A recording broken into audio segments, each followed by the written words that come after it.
Hello guys, welcome to my Sunday tutorial. So I had promised some of you that I would gonna start doing some tutorials on projects that I did, and I wanted to show you a Halloween project that I did for my wall in my living room.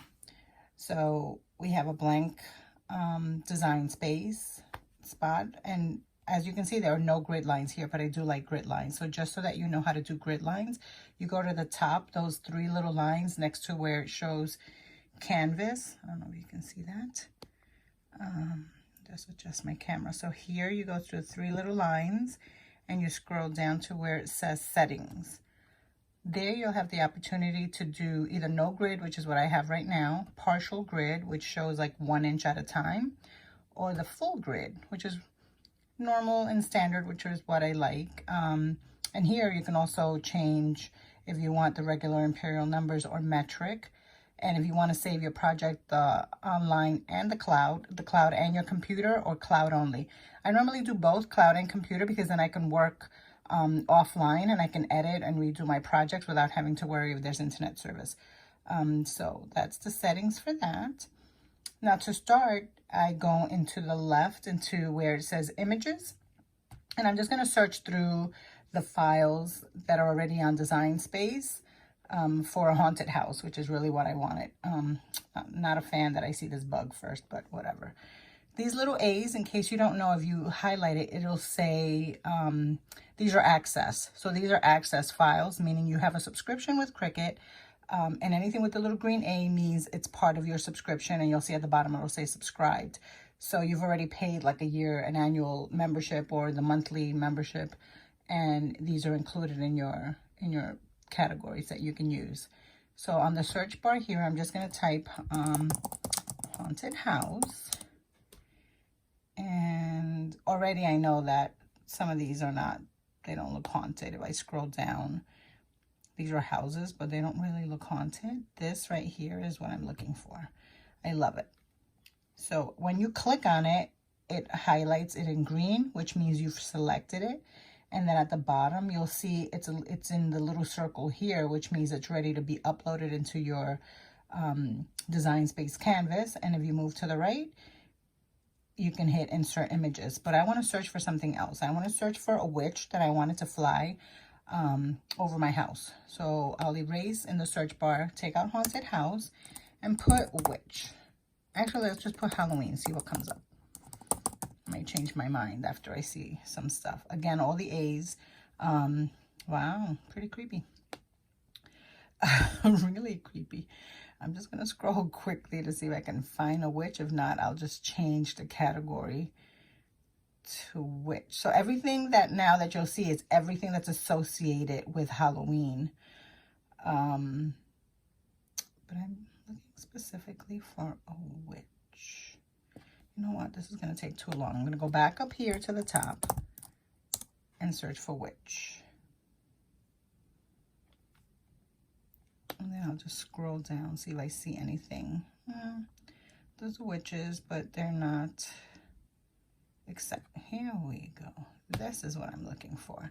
So I highlighted it. As you can see at the bottom, my houses are still there. My house is still there that I selected, and the witch is there now. So now I can hit insert images, and they'll both show up on my Design Space. Okay, that's a shame. Look how little that witch shows up.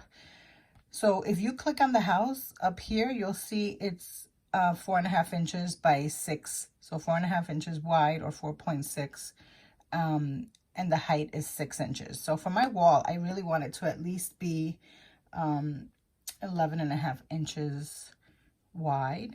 So I can change this to the top and just highlight that backspace so it's gone, and put 11.5. And so it'll change 11.5, and then it automatically will adjust the height to 14.7, and it keeps it proportionately sized so that it's not like squished or too wide. It automatically, if you switch one side, either the width or the height, the other one automatically adjusts to the right proportions.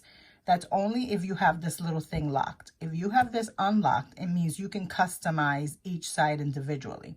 But for the purposes of today, I'm going to keep it locked, and I like 11.5 by 14.728. My little witch is tiny. That's a shame. So this is taking a lot of my design space canvas here, and I can't see the bottom, and I don't have enough space so that I can put the witch on top. So what I go is I put my cursor to the bottom, and you'll see where it says 100% means I'm at full design space viewing. So I just go to the minus sign and just make it like 50%. This is still the same size. You'll see it's still 11.5 by 14.728. But now it sort of like backs up the design space. It makes it smaller so then I can see more of my image. And now I can move it down and bring my little witch over to make her bigger. So right now, if you can, all of these images, so there's a witch. If you remember the original image I selected, it's a witch, some bats, and a moon. All of this tiny stuff is in here. And if you look to the right, you'll see it says ungroup, which means everything is grouped into one. So I want to keep it grouped into one. I want to make it bigger just so that I see what I have and what I have to work with. I don't want this to be bigger than my 12 by 12 mat, so I know that I have to be able to adjust that. If I look to the right, there's a lot of going on for these. There's a lot of little images going on, and the moon itself has 3 pieces. It looks like 2 shades of yellow and a white. I don't think I need all of that. So I'm gonna ungroup it on the top right. And I think I just need this shade of yellow. I just want 1 shade of yellow. So this yellow piece here, as you see, when I click on it, just the yellow piece, that's yellow circle, the darker circle, gets highlighted with a box. And then if you go to the right to your layers panel, that box itself is grayed as well. So this little eye, if I click on it, it hides that layer. So now I only have 1 layer of the moon, which is perfect for me, and the witch. So I'm going to show you something. So as I ungrouped it, I want this to print exactly how I see it here. But if I go hit make it, what happens is there's the layer of the white for the moon. There's our house, which is perfect. But then I get to the witch and all the bats are in a line, as opposed to I want them to show exactly how it showed on the image. So that means I have to go back. So you hit cancel. I want it to cut exactly how this looks like. So I have not grouped it again. It's still ungrouped. So I'm going to move the moon over, the 2 layers of the moon, the white. The white is the backing that'll show. Because when I put this on my wall, this little piece that's here will be whatever color of my wall is, and it'll be blue. So I need the white backing so that it looks white. So now each little bat is separate. If you can highlight each little bat separately, you see how I go? I need them to cut exactly like this. I'm sorry, I keep saying print. I highlight them all together. No, I just want my bats. And then I go to the right. I want to group them. So now they're all in one, but they're still separate. I have not attached them. So there's a difference between grouping and attach.